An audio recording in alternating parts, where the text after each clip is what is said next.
मन मां शिवाय मित्रों, एक बार फिर से आप सभी का स्वागत है। आज की जो कथा है बहुत ही सुंदर है।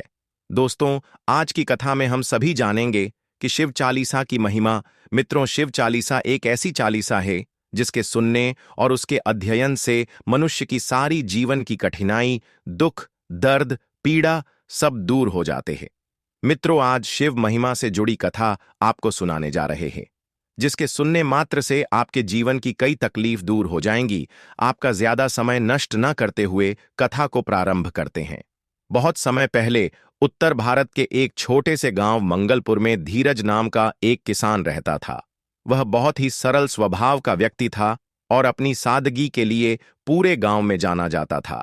लेकिन उसकी सबसे बड़ी पहचान थी महादेव के प्रति उसकी अटूट भक्ति। धीरज हर दिन सुबह जल्दी उठकर गांव के शिव मंदिर में जाता, शिवलिंग का जलाभिषेक करता और फिर पूरे श्रद्धा भाव से शिव चालीसा का पाठ करता।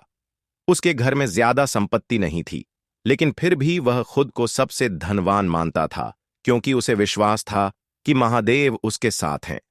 पिछले कुछ महीनों से धीरज के जीवन में परेशानियां बढ़ती जा रही थीं। गांव में भीषण सूखा पड़ चुका था। बारिश न होने की वजह से उसकी फसलें बर्बाद हो गई थीं और अब घर में खाने के भी लाले पड़ गए थे। पहले तो उसने सोचा कि यह सिर्फ एक छोटी परीक्षा है, लेकिन जब महीनों तक हालात नहीं बदले तो उसका मन विचलित होने लगा। मैं हर दिन सच्चे मन से शिव चालीसा पढ़ता हूं, उनकी पूजा करता हूं, फिर भी मेरी इतनी कठिन परीक्षा क्यों? धीरज सोचने लगा। गांव में कुछ लोग धीरज की भक्ति का मजाक उड़ाने लगे। देखो, ये धीरज हर रोज मंदिर जाता है, शिव चालीसा पढ़ता है, लेकिन इसका खेत सबसे पहले सूख गया।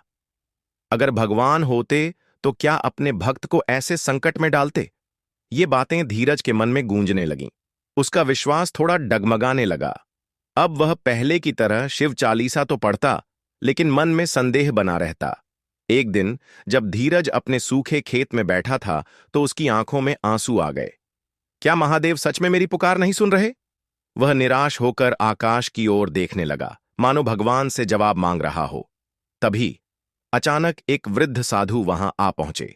उनकी आंखों में गहरी चमक थी और चेहरे पर दिव्य तेज था।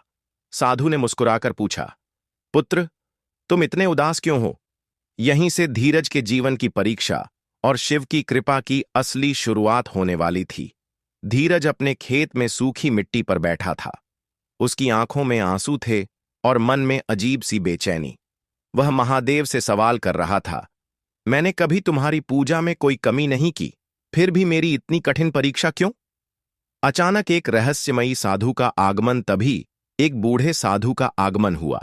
उनके लंबे सफेद बाल और दाढ़ी थी, आंखों में गहरी चमक थी और शरीर पर साधारण गेरुआ वस्त्र थे। उनके हाथ में एक कमंडल और रुद्राक्ष की माला थी। वे बिल्कुल शांत भाव से धीरज के पास आए और बोले, पुत्र, तुम इतने दुखी क्यों लग रहे हो? धीरज ने उन्हें प्रणाम किया और अपनी सारी परेशानी बताई।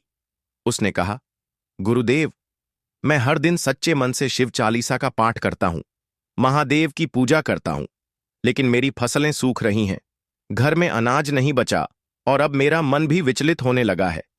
क्या महादेव मेरी प्रार्थना नहीं सुन रहे? साधु ने मुस्कुराकर कहा, क्या तुम सच में मानते हो कि भगवान शिव तुम्हें भूल सकते हैं? धीरज चुप हो गया। उसने सिर झुका लिया और धीरे धीरे कहा, नहीं, महादेव अपने भक्तों को कभी नहीं भूलते, लेकिन मुझे लगने लगा है कि मेरी भक्ति में शायद कोई कमी रह गई है। साधु का रहस्यमयी संदेश। साधु ने अपनी माला से एक रुद्राक्ष तोड़ा और धीरज को देते हुए बोले, आज रात जब चंद्रमा पूरे आकाश में होगा, तब अपने घर के मंदिर में बैठकर पूरे मन से शिव चालीसा का पाठ करना। यह रुद्राक्ष शिव का आशीर्वाद है। इसे अपने सामने रखना और देखना कि क्या होता है। धीरज को उनकी बातों पर थोड़ा संदेह हुआ, लेकिन उसके अंदर कहीं न कहीं एक उम्मीद भी जगी। उसने साधु के चरण स्पर्श किए और कहा, मैं आपकी बात मानूंगा गुरुदेव। साधु ने मुस्कुराकर कहा, याद रखना, सच्चे भक्त की भक्ति कभी व्यर्थ नहीं जाती। शिव हमेशा तुम्हारे साथ हैं, बस तुम्हें विश्वास बनाए रखना होगा। यह कहकर साधु धीरे धीरे वहां से चले गए। धीरज ने मुड़कर देखा तो साधु कहीं दिख ही नहीं रहे थे। यह देखकर वह चौंक गया। क्या वे सच में एक साधारण साधु थे या स्वयं महादेव? धीरज के मन में अब संदेह की जगह एक नई ऊर्जा थी।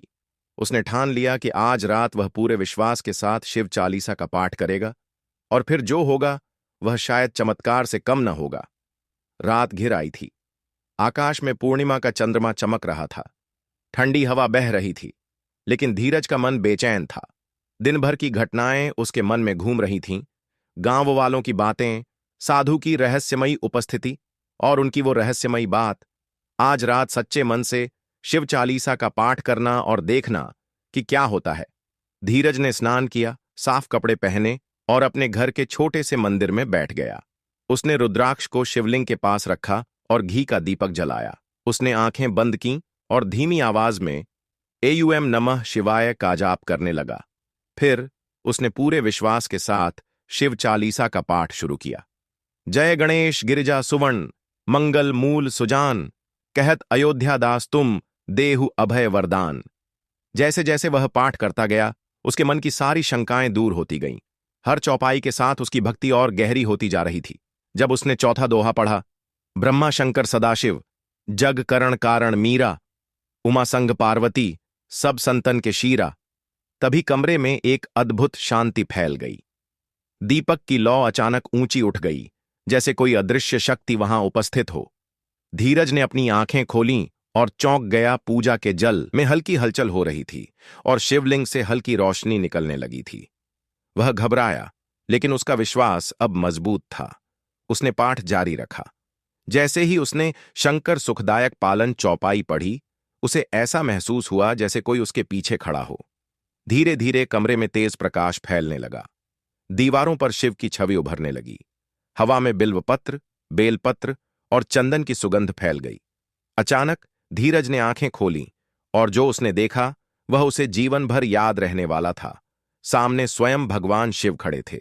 उनके शरीर पर भस्म लगी थी, गले में नाक लिपटा था, माथे पर चंद्रमा चमक रहा था और हाथ में त्रिशूल था। उनकी आंखें करुणा और शक्ति से भरी थीं। धीरज स्तब्ध रह गया। उसका शरीर कंपित हो गया, लेकिन उसने हिम्मत जुटाकर उनके चरणों में गिरते हुए कहा, प्रभु, आपने मेरी प्रार्थना सुन ली। भगवान शिव मंद मंद मुस्कुराए और बोले, भक्त, तुम्हारी परीक्षा समाप्त हुई। मैंने तुम्हारी श्रद्धा और भक्ति को परखा। तुम्हारी आस्था कभी कमजोर नहीं हुई और इसी कारण मैं स्वयं तुम्हारे सामने प्रकट हुआ हूं। धीरज की आंखों से आंसू बहने लगे। उसने कांपते हुए कहा, प्रभु, मैं तो एक साधारण किसान हूं, लेकिन मेरी इतनी परीक्षा क्यों? शिव बोले, भक्त, सच्ची भक्ति केवल तब सिद्ध होती है जब व्यक्ति कठिन समय में भी भगवान पर विश्वास बनाए रखे। यह दुनिया तुम्हें संदेह में डालने की कोशिश करेगी, लेकिन जो शिव नाम पर अडिग रहता है उसे मैं स्वयं आशीर्वाद देता हूं। धीरज हाथ जोड़कर विनती करने लगा, हे महादेव, मेरी फसलें सूख चुकी हैं, मेरा परिवार भूखा है, गांव वाले निराश हैं, कृपा करें प्रभु। शिव ने अपना त्रिशूल उठाया और धीरे से भूमि पर स्पर्श किया। जैसे ही त्रिशूल धरती से लगा, एक अद्भुत घटना घटी।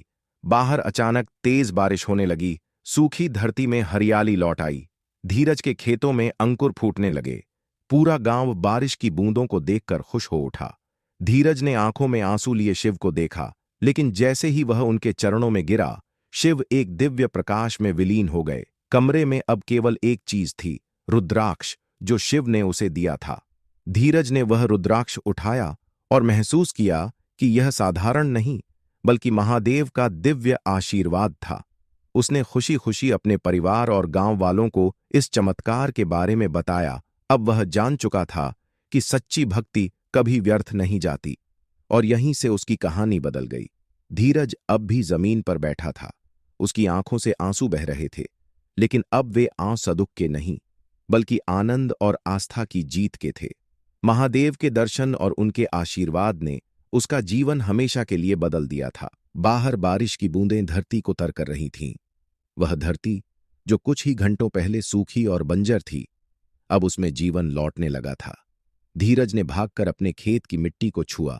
वह गीली हो चुकी थी, मानो शिव स्वयं इसे सींच गए हों। गांव के लोग, जो पहले धीरज की भक्ति पर संदेह कर रहे थे, अब इस चमत्कार को देखकर स्तब्ध थे। अरे, कुछ ही घंटों पहले यहां सब सूखा पड़ा था, और अब देखो, हर तरफ हरियाली लौट आई है। ये कैसे संभव है? ये तो महादेव की कृपा है। धीरज सही कहता था। भगवान शिव अपने भक्तों को कभी नहीं छोड़ते। धीरे धीरे पूरा गांव उसके घर के पास इकट्ठा होने लगा। गांव के मुखिया, जो पहले उसकी भक्ति का मजाक उड़ाते थे, अब खुद उसके पैरों में गिर पड़े और बोले, धीरज, हमें क्षमा कर दो। हमने तुम्हारी भक्ति का उपहास किया, लेकिन अब हमें समझ आ गया कि शिव सच्चे भक्तों की परीक्षा लेते हैं और अंत में उन्हें वरदान भी देते हैं। धीरज ने उन्हें उठाया और कहा, मुझसे क्षमा मांगने की आवश्यकता नहीं। हमें केवल यह समझना चाहिए कि कठिन समय में भी हमें भगवान पर विश्वास बनाए रखना चाहिए। सच्ची भक्ति कभी व्यर्थ नहीं जाती। अब पूरा गांव धीरज की तरह शिव की भक्ति में लीन हो गया। रोज मंदिर में शिव चालीसा का पाठ होने लगा। जो लोग पहले भगवान शिव की महिमा को नहीं मानते थे, वे भी अब सच्चे भक्त बन चुके थे। धीरज ने अपनी पूरी भूमि को फिर से जोतना शुरू किया और कुछ ही हफ्तों में उसकी फसल पहले से भी अधिक लहलहा उठी। अब न केवल उसका खेत बल्कि पूरे गांव की जमीन उपजाऊ हो गई थी। महादेव के आशीर्वाद ने धीरज के जीवन को नया उद्देश्य दे दिया था। उसने संकल्प लिया कि वह हर जगह शिव भक्ति का प्रचार करेगा। मैं महादेव की कथा सबको सुनाऊंगा ताकि कोई भी कठिनाइयों में अपना विश्वास न खोए। उसने एक नया मंदिर बनवाने की योजना बनाई, जहां रोज शिव चालीसा और रुद्राभिषेक किया जाएगा। गांव वालों ने मिलकर एक भव्य शिवरात्रि उत्सव का आयोजन किया। चारों ओर भजन कीर्तन गूंजने लगे। पूरा गांव दीपों से जगमगा उठा। लोगों ने मिलकर मंदिर में महादेव का अभिषेक किया और पूरे सच्चे मन से शिव चालीसा का पाठ किया। उस दिन से मंगलपुर गांव एक तीर्थ स्थल बन गया, जहां दूर दूर से लोग शिव की महिमा सुनने और उनका आशीर्वाद लेने आने लगे। धीरज की कथा हमें सिखाती है कि सच्ची भक्ति और श्रद्धा कठिन समय में भी बनाए रखनी चाहिए। भगवान अपने भक्तों की परीक्षा लेते हैं, लेकिन अंत में उन्हें आशीर्वाद भी देते हैं। शिव चालीसा का पाठ न केवल मन को शांति देता है, बल्कि जीवन में सकारात्मक ऊर्जा भी लाता है। अब धीरज का नाम केवल उसके गांव तक सीमित नहीं रहा, बल्कि दूर दूर तक उसकी भक्ति की कहानी फैली। और इस प्रकार शिव चालीसा से जुड़ी एक अद्भुत कथा समाप्त हुई, लेकिन उसकी सीख हमेशा के लिए अमर हो गई। जो शिव का नाम सच्चे मन से जपता है, उसकी हर मनोकामना पूरी होती है। धीरज की कथा हमें यह सिखाती है कि सच्ची भक्ति और आस्था कभी व्यर्थ नहीं जाती। भगवान शिव भक्तों की परीक्षा लेते हैं, लेकिन अंत में उनकी भक्ति का फल अवश्य देते हैं। शिव चालीसा का हर शब्द एक शक्ति है, जो जीवन के हर संकट को हर सकती है। AUM नमः शिवाय।